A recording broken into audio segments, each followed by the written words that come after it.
Hi, I'm Tim Sales. This short clip is to respond to the claim most people fail at MLM or network marketing. My first thought on this is to question who would make this claim. Please ponder that. It should reveal to you that the person is pretending to be a victim. My guess is someone is simply trying to justify why they quit network marketing or never started. If you looked at the statistics of how many people make money compared to how many don't make money in network marketing, you could draw the conclusion that yes, less people make money than do not.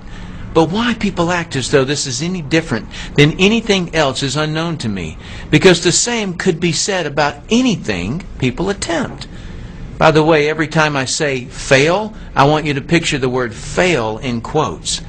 I'll explain why in a couple of minutes. Factually, most people who open a stock trading account fail at trading stocks.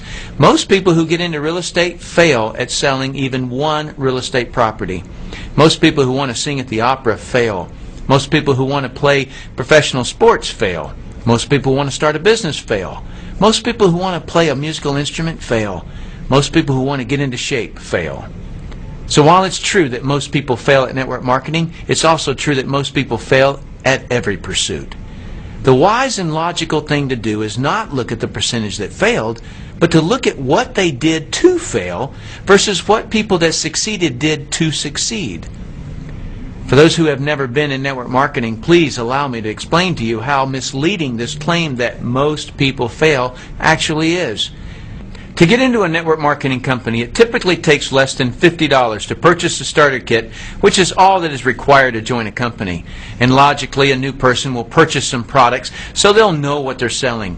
So let's say it cost a total of $300 for the products in the starter kit. Now, according to the people who claim that most people fail, if that person who bought their kit stops doing the business at any time in the future, they failed. That's how that statistic is calculated. But get this. In most network marketing companies, if the person quits, they could send the products back within a certain time and get a refund. So their true loss is only the $50 starter kit and maybe a product restocking fee. One of the main network marketing companies will give you a 100% refund on products and the starter kit if returned within 30 days. In fact, you get a 90% refund if you return the products within a full year. Let me put this into perspective for you. A couple of years ago, I watched Tiger Woods playing golf on TV. He was having a blast, and he made it look so easy. So I thought I wanted to play golf. I grabbed my wife and we went to a golf driving range near our house. We just happened to have our camera with us so we can recreate this experience for you. We weren't horrible at it and thought it would be fun and challenging to get involved with golf. We both went down to the local golfsmith store and bought some golf clubs, bags, shoes, balls, and a couple of training books and DVDs. Walked out an hour later having spent $4,000.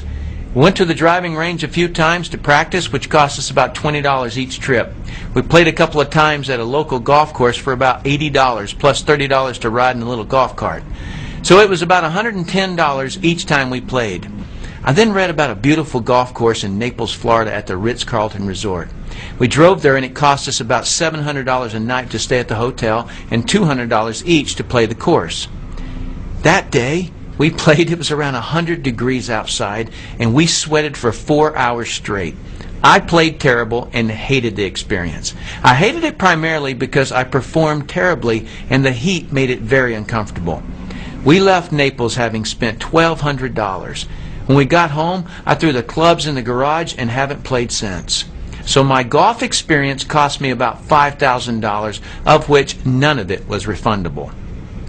Why didn't I post up a website and write about how the golf industry is ripping people off, and when you look at the statistics, the odds of playing golf like Tiger Woods is less than 0.0001%? Why didn't I scream and yell about the unfairness that the actual cost of the golf club is only about $6, but Golfsmith charged me $100 each club? I didn't post a website like that because I'm not playing victim.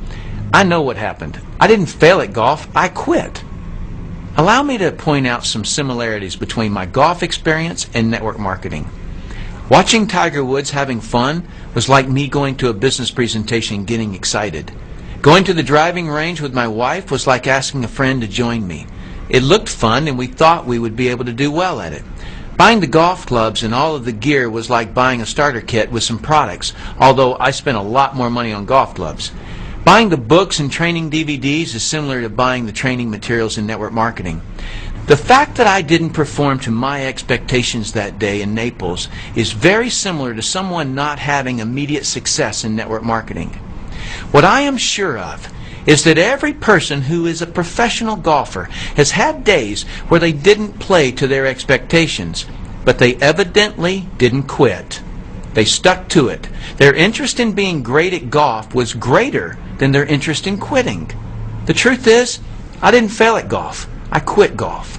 All the millions and millions of people who have golf clubs in their garage and aren't playing golf now didn't fail at golf either. They quit. The true facts are, it takes no effort to quit network marketing. Just throw your kit in the garage and not do it anymore. That's all it takes to quit.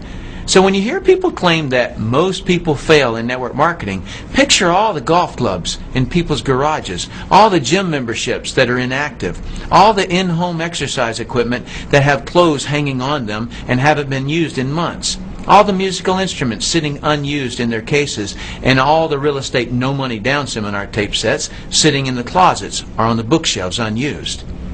If someone is going to claim to you that most people fail or most don't make money in network marketing, ask them to put it into perspective compared to all the other things people attempt to do. If they have integrity, they will say, it isn't any different. Most people quit at everything.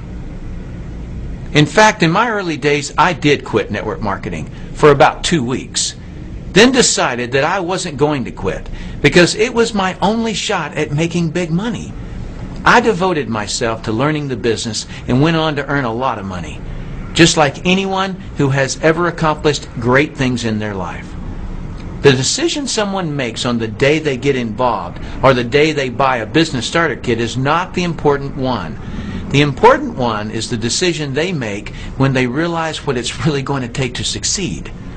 If Tiger Woods could have walked on the golf course and played as well as he does with only a couple of months of practice, Nike wouldn't pay him $100 million to wear their logo.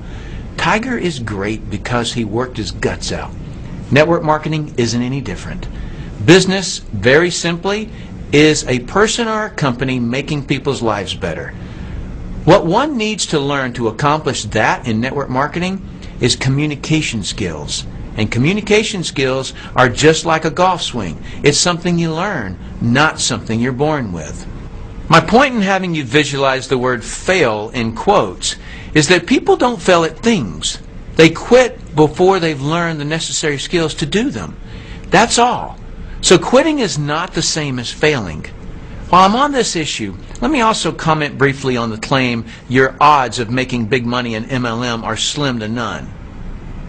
I'm sorry to be disrespectful to the people who make this claim, but this is an irrelevant claim. If I want to get fit, what are the odds that I actually will? Huh? That seems like an irrelevant question, doesn't it? Why? Because odds have nothing to do with me getting off the couch and tossing the potato chips in the trash. Odds are incorrectly used when performance can alter the odds. If I roll a die, there's no performance involved. So someone can say the odds of rolling a 3 are 1/6. Or if I flip a coin, there's no performance involved. The odds are 50-50. If I buy a lottery ticket, there's no performance involved. Therefore, odds can come into play. But if I'm trying to putt a little white ball into a hole on the golf course, there's performance involved. If I'm trying to build a business, there's performance involved, and odds are irrelevant. Performance is, has been, and always will be based on knowledge and training. That's how anyone gets better at anything. My son asked me a question that I'd love to know how you would have answered. Here's his question. Dad, what are the odds of me making the school golf team? If it was your son, how would you have answered it? Well, my answer was, son, odds have nothing to do with it. Your performance dictates whether you make the golf team, not your odds. Anyone who achieves anything noteworthy in life does so by getting the right training. I suggest you do the same. I'm Tim Sales.